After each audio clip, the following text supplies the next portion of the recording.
मीना गाड़ी बंदान थमम्मगा अइना लौरे अदुदुगा थौनरी नत्रगना मीगी जरूरत ओइबदगी लौ इजारा तौरए अइना अदुगी पैसा मंगोंदा पीरगा लौदु लौरगा मफमदुदगी लौ लो इंगा थाथरी लोइनमक मसी अइखोइगी मरक्ता आम ओइना चटनरबा तौनरीब पोटनेबा गाड़ी बंदान लौबबु ओइरबसु लौ इजारा तौबबु ओइरबसु मसी हर मिपुम खुदिंगमक्ता अयाम्बना तौनरीबनी थेंगनरीब गांगतनी मसी अखोइना थबुक ओइनदी तौनरी अखोइगी मरक्ता अमल लोइना लैरिबा पोटनी तौबतबु हाइरिबा पोटसी शरीयतना करी हाइरी याबरा नत्रगना यादबरा यारगना करम्ब मओंगदा यारिबनो याद्रगना करम्ब मओंगदा याद्रिबनो हाइबा असि मसीगी मतांगददि अखोइ थिजनदेबा थिजनदबनिना खंगद्रे खंगद्रबनिना चटनबीनेना अदुम तौरे चटनबीनेना तौरिबा पोटसी गुना ओइबा पोट ओइरगदि अखोइ थादोकफम थोएबा मधु अखोइ याबरा यादबरा हाइबदो अदु ngasi अखोइ खंगमिनसेबा नुंसीजरबा हजरात सिंह अखोइ मुसलमान सिंहगी मरक्ता अमदी पूरे मणिपुर दा तनत्तना हिंदुस्तान मसा पुमनमक्ता मरु ओइना अमसुंग मिपुम खुदिंगमकी जरूरत ओइना चटनबी ओइना तौनरिबा अमलनी गाड़ी बंदान लौबा लौ इजारा तौबा हाइबा पोट असे मसीगिसी शरीयत की मित्येंगदा करी ओइरिबनो शरीयतना करी हाइरिबनो मसी अखोइगी मरक्ता खंगदबदगी अखोइना अमलसिबु यामना तोइना यामाले हाइदुना तौनरिबा इलाई लाइना अब गुना ओइबा पोट ओइरंबा तारगदि अखोइना तौरिबसे अखोइ थादोकपम थोइ याबा मफुमदा याबा मओंगदा अखोइ तौनिंगाइ होतनफम थोएबा तो नुंसीजरबा हजरात सिंह ngasi अखोइना खंगदोरिबा मसला असिसु मसीगी मतंगदनी अहानबदा गाड़ी बंदान थंबा अमसुंग गाड़ी बंदान लौरगा थौनबा असिगी मतंगदा मसला खंगसी अदुगी मतुंगदा लौ इजारा तौबसे मसीसिगी मसलासी मसी यामना ममांगदसु नैनखरबा अवाम सिंगी मरक्ता यामना चममनबा लैरिबा अदुगुमलबा मसला अमनी के याबरा यादबरा लौ इजारा तौबसी याबरा मिंगोंदे पैसा लौरगा अखोइना सिजिनदरिसी याय हाइबा कंगुमा यादे हाइबा करमुमा यारिबना करिनो यादबना करिनो si pumnamaksin asi clear oina ikhoi khangminaseba ahanbada gari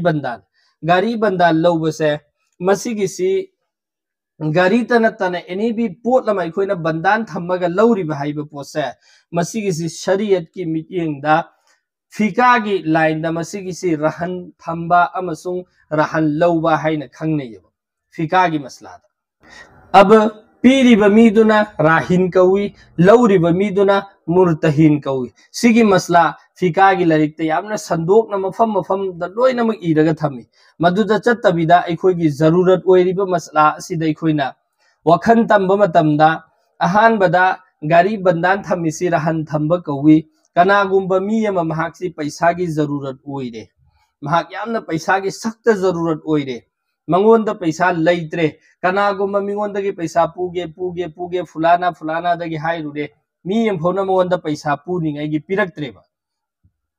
अदु ओइबा तारगदि महाकना अमलमा तौरी करिना महाकोंदा लैबा गाड़ी एमा लौथोए गाड़ी दु मिंगोंदा पीरे के भाई आई नंगोंदा सिगी गाड़ी से आइना बंदान थम्ममी सिगी गाड़ी सी नंग आइना पैसा हल्लगा नंगोंदा पिरक्त्रे फो नंगोंदा थम्मो हाइना पीरेबा अदुदुगा हाइरिबा मीदुदगी आइना लुपा लिसिंग 10 लौरे समना हाइराकांदा अब गाड़ी की ममन लुपा लिसिंग 50 ओइबे चाम ओइबे जो भी ओइबदो आइना मंगोंदगी लुपा लिसिंग 10 लौरे अदुदुगा आइना सिजिनरे अदु आइना मंगोंदा गाड़ी सी पीबा मतमदा आई खंगेबा माना गाड़ी सी थौना दौरिबिने हाइबसे अदु लौरिबा मीदुनसु खंगेबा आइना गाड़ी सी थौदौरिबेननेबा लौरिसी अदु सिगिसिदा पैसा लौरे आइना मंगोंदा पैसा दे अमु पुलब सिंगदौरिमी पैसा दु सिंगबा मतुंगदनी माना इंगोंदा गाड़ी पिरक्कदौरिसी तो सिगिसी शरीयत याबरा तो यादे सिगिसी शरीयत बिल्कुल यादे यादबगी मरम करिनो अखोइना मंगोंदा पोट थंबगी मसला से शरीयत ना हाइरिसी कनागुंबा मी अमदा पोट अमा थम्मगा मंगोंदगी पैसा पूरेबा पैसा सी पूरी सिगी इवस द पोट थमलिबसी करिगिदमक्ता थमलिबनो हाइबा मतमदा पैसा पूरीबा मीदुना हाइरिबा मीदुगी हाइबदी पैसा लौरिबा मीदुदा पैसा सी सिंगबा ngमरोय हाइना खंगकपा मतमदा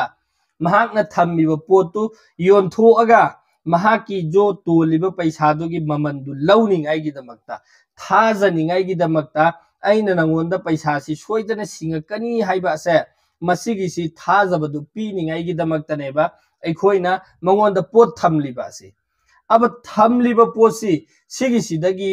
लहौरिबा मीदुना कानबा अमा फोबा लौबा यादे चाहे कोई भी पोत ओइनिंगबो ओइसरोबा थरमिबा पोतु अदुदगी लहौरिबा मीदुना कानबा अमा फोबा लौबा यादेबा कानबा लौबा तारगदे अदुगी दु सेंथोय ओइरगनेबा सूत्ता चिंगनेबा अखोय हुजिक गाड़ी थंबगी मसलादा गाड़ी कनागुंबा मीना पैसा लैतबदगी महाकना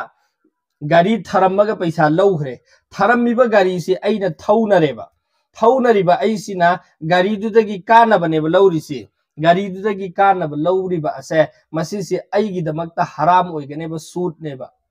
मरमदे अइना गाड़ी दु थौनरिबनिना मदुदगी अइना कानबा लौरिबनिना अब सिगिसिदा अइखोय अनि यानबगी मथौ ताएन हाइबा नखोय अनि लाख अमा यानब तारगसु करोड़ अमा यानब तारगसु शरीयत अदुगी इजाजत पीदेबा थरमिबा पोतुदगी कानबा लौबगी इजाजत पीदेबा अदुदुना अइखोयना गाड़ी बंदान अमता कनानो गाड़ी बंदान थमगदब अमता थिरउ अइ गाड़ी बंदान लौरगा थौनगे कायना अइखोय मरक्ता हाइनरिबा सिंगसे मसिगी सिंगसी बंदान लौबा याय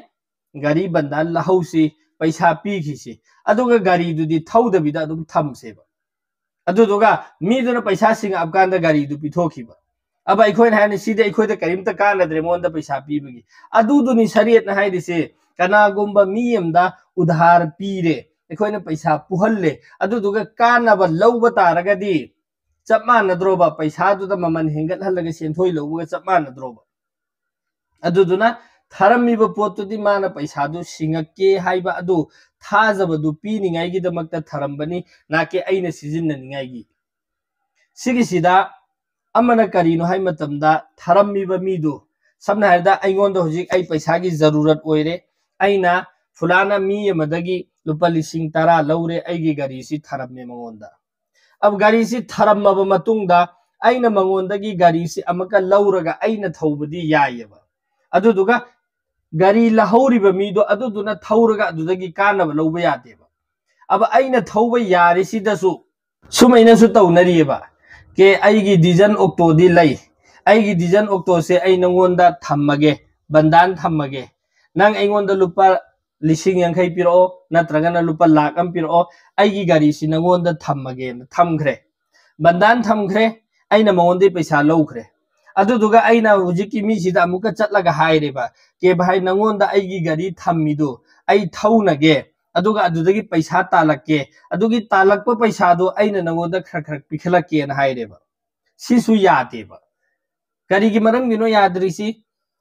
गाड़ी दुदी अइगिनेबा अइगी उपाय लेतबगी मंगोंदा थम्बनेबा मंगोंदा थम्मिसी मंगोंदा सिजिन्ननिंगाइगी नतेबा अइना मंगोंदे लौरगा अइ इसाना थौरे अइ हानदै डिजन ऑक्टो थौरे इ पैसा तालइएबा अदु मंगोंदा थम्मुबना मरम ओइरगा अइना इसागी गाड़ी दु थौरगा तालक्प पैसा दो अदुदुगी मंगोंदा सेंदोंग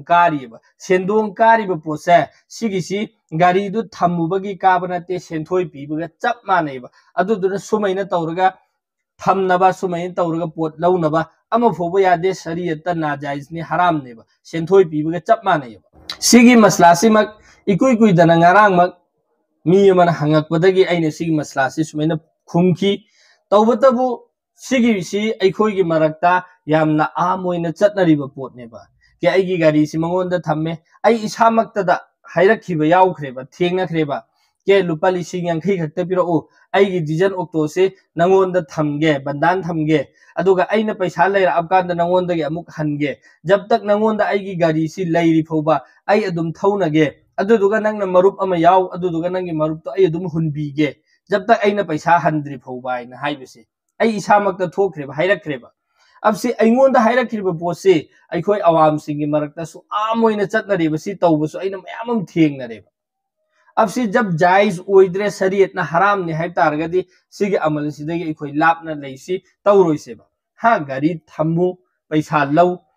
अदुदगी गाड़ी दुदगी कानबदी अइखोय लौरोइसेबा कानबा लौबा तारगदी सेंथो ओइगने हराम ओइगनेबा अब सिगी सिदा अतै लोइना संदोकना हाइबगी मथौ तादे हाइना खल्ली अतै सिगा मानबा पोटलम सिंग गाड़ी तनतना पोटलमा जो भी पोट एनी भी पोट थमदोक थमजिन तौब मतमदा थरमीब पोटो लहौरीब मीदुना सिजिन्नरगा मदुदगी कानबा अमफौ लौब यादे हाइबसे मसिसिगा मानब मसला खुदिंगमक्तसो अखोय सिसि अप्लाई तौरगा खंगसेबा अखोयगी अखोयना जो मतुंग इल्लिबा इमाम अबू हनीफागी मतंगदा असुमना लाई महाक्सिना कनागुंबा मी मदा पैसासी पुहल्लेबा अब पैसासी पुखरे पैसासी पुखरिबा मी से सिगी गली सिदा मासी नमाज सोनबा चटपा कांदा सम्मगा चटलेबा अदो पैसा पुखरिबा मीदु अदुदुगी मयुम मपादु यौरकपा कांदा मयुमदुदगी तारकपा उरुमदो अदुगीदुदा फौबा चट्टेबा लैथोअगा माक्सि चटलेबा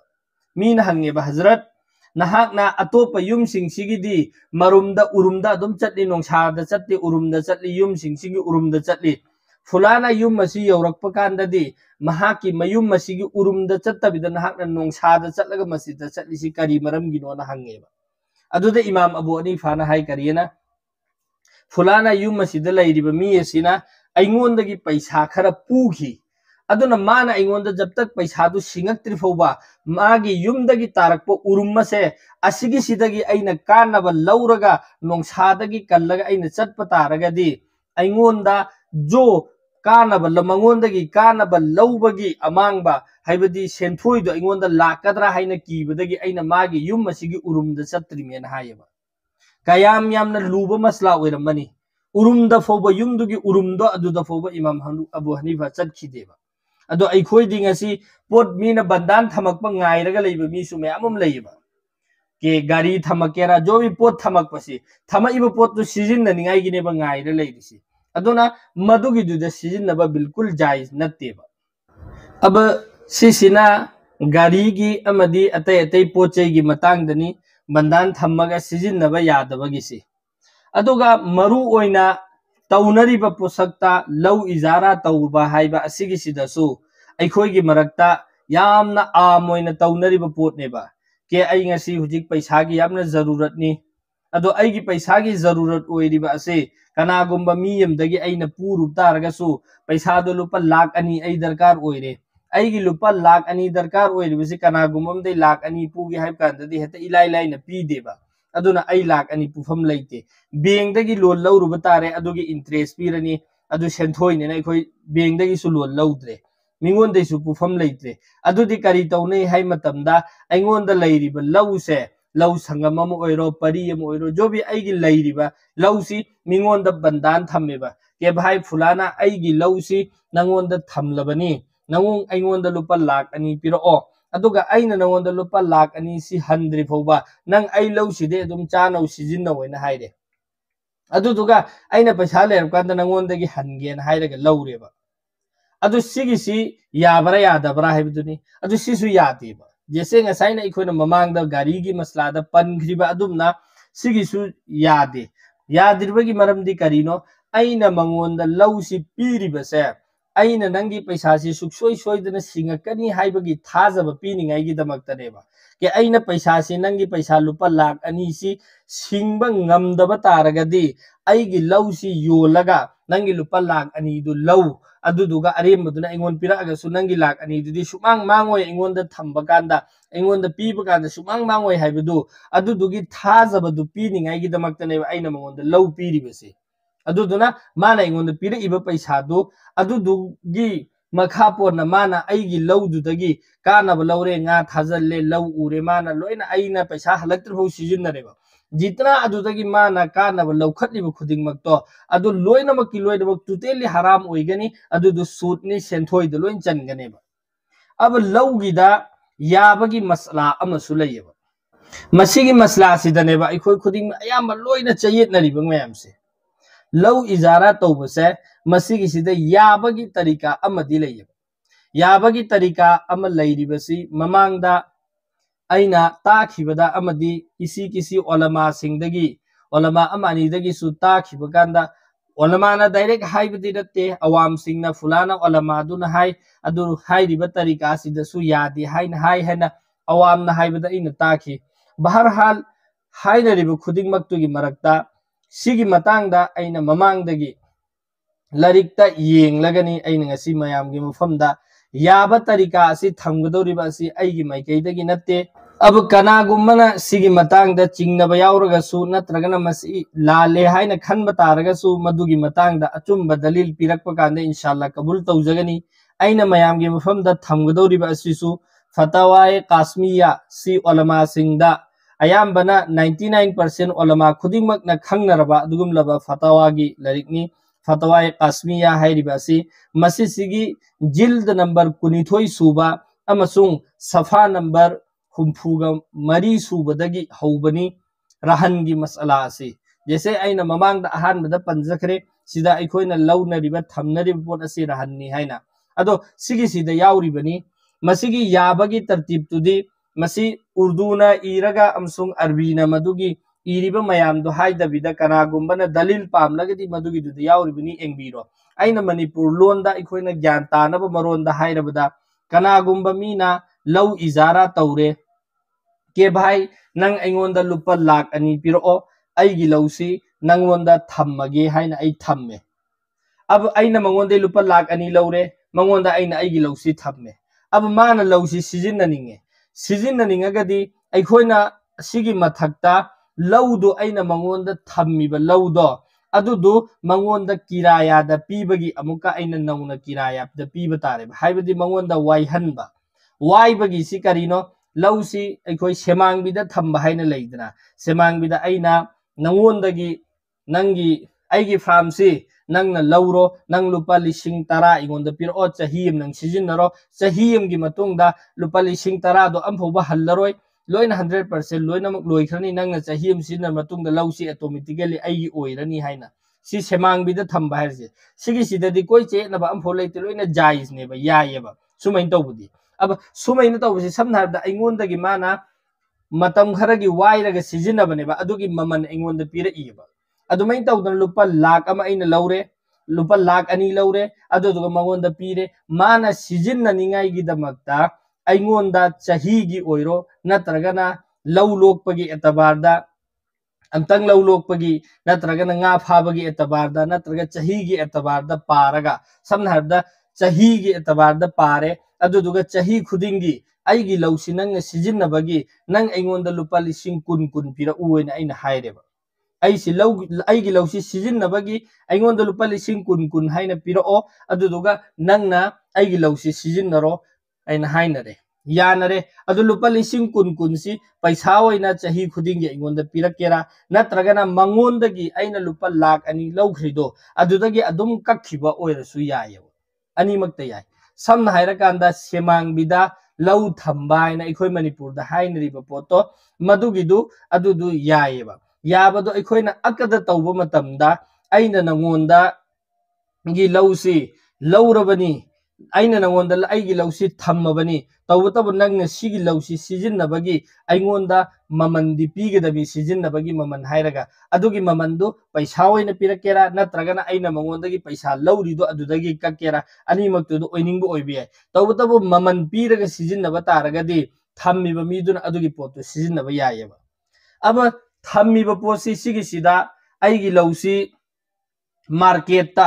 करिगुम्बा अइना कनागुम्बदा सेमांगबिदा थम्बा तारगदी अइना चाही अमदा लुपा लिसिंग 50 लौरगा सेमांगबिदा पिथोखिबकांदा मीन लौगनेबा तौबतबो अइगी लुपा लिसिंग 50 ना अइगी जरूरत पुरा ओइदबनिना अइदी लुपा लाख अनि की जरूरत ओइरिबनिना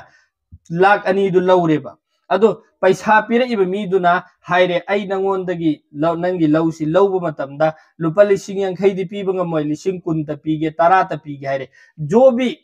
अनि दुगी यानबदा लौरिबा अमसुंग थम्मिबा अनि दुगी यानबदा पैसा ते तौनिंगबा ममनदा ते तौरगा लुपा लिसिंग 5 तो ओरसु 10 तो ओइरसु अदुदुगी ममन लमा अककनबी यम थम्मगा ममनदु कक्पा तारगदी अदुगी पोतो अइखोइना सिजिन्नबा याय थम्बा यायबा सिगी तरतीब से सिदा थम्बा कांदा करिसु अकाइबा लैते अदुगा मांगना दबिदा थमनरिबा के लुपा लाख अनि से अइना लौरे अदुदुगा अइगी लौदु मंगोंदा पीखरे अब सिगी लौसी माना हंद्री फौबा अइना मंगोंदा लौसी हंद्री फौबा महाकना अदुम सिजिन्नरगा लैरे अदुगा अइना हनिंगकपा मतमदा मंगोंदा लुपा लाख अनि कंप्लीट पीरे अदुदुगा अइना मंगोंदा लौसी हल्ले अदोरदि माना जितना सिजिन्ना हौरिबा अइगी लौदुदगी कानबा लहौरिम खोइदु लोइनमक सेंथोय ओइरनी हराम ओइरनी अदुदि जायस ओइदेबा अदुदुगा अइना मंगोंदा लुपा लाख अनि लौरे aduduga ibani hainare aigi lausi sijinnabagi nangna ngondagi lupa lising kun kun oiro lising tara tara oiro chahi amgi nangna ingon pigidamena hainaraga yanakhre adudi mana lauriba miduna chahi mari sijinnakhreba aigi lausi chahi mari sijinnakre aingonda lupa lakh ani si piraga mana chahi mari sijinnakre aigi lausi maga aiga hainabagi matuk inna lupa lising tara tara sijinnabagi maman haina kibani adudi chahi mari sigi matungda aina aigi lausi halleba hanba matamda mahaka aiga haina khibagi matung inna lupa lising tara tara tara ka aga aina mangonda lupa lakh amaga lising humfu halle chahi mari sijinnabagi mamal lupa lising nifudu kakhauraga mangonda aina lupa lakh amaga lising humfu halle mai lakh ani du sudreba ador di sijinnabagi mamal lauribanina adugi duda koi etnaba leite yayeba adumai tawraga lau thamnabadi yai adu nattabida pulap hanbida yade aduduga amana aina hujiksu panjakriba pulapna semangbida thamge haiba taragadi adu thambadusu yai karisu akaiba leite mamangda gari gi masalada panjakriba adugi duda karigumba gari si wairaga natragana thammaga haibadi mingonda gisu waibagi ijazat pira mina wairaga mamal lauraga waihallaga nongmagi waihanba nini gi waihanba chahi gi waihanba yaba pot oiba taragadi adugi dudasu aina thammiba pottugi nangna sijinnarisi ingonda maman piyu oina maman kaknaraga hairiba mamandu thammiba paisadudagi kakthatlaga tawbu oiragadi yai aduga wairaga sijinnaba yadaba pot waibagi chatnabi leitaba potta waibagi mamannena kaknaragasu adugi dudasu nungaiteba duni baharhal sisini lau izara tauba amasung gari bandan thamba hairiba asigi masala si masigi si aina mamang da su madugi ekoina reference pijakhre hairak liba masala si karai dagi no haiba adu masida kana gumbana chingnaba yauragadi hairiba larik tu dum changlagi yengbibi yagani larik tu da leirammiduga aina hairisiga onnaba oire natragna kana gumbana chingnaba leib taragasu masigi matangda aina hairiba si lali haina madugi ingonda chumthokpirakpa kanda alhamdulillah isana kabul tawjagani aduga jahatak aina khangjabada amasung mufti kharada aina tanaraba matungdani aina mayamda thamjariba wafam asi masigisi aikoi khudingmak khangamdaba singsu khangjansi aduga khangaba mi singna khangdaba mi singda aikoi video si share tawraga tahallaga sugumba masla leibani haina aikoi khanghanseba mayamda su inshallah Allah taala na aikoi khudingma amal gi pangal pina bibo isanu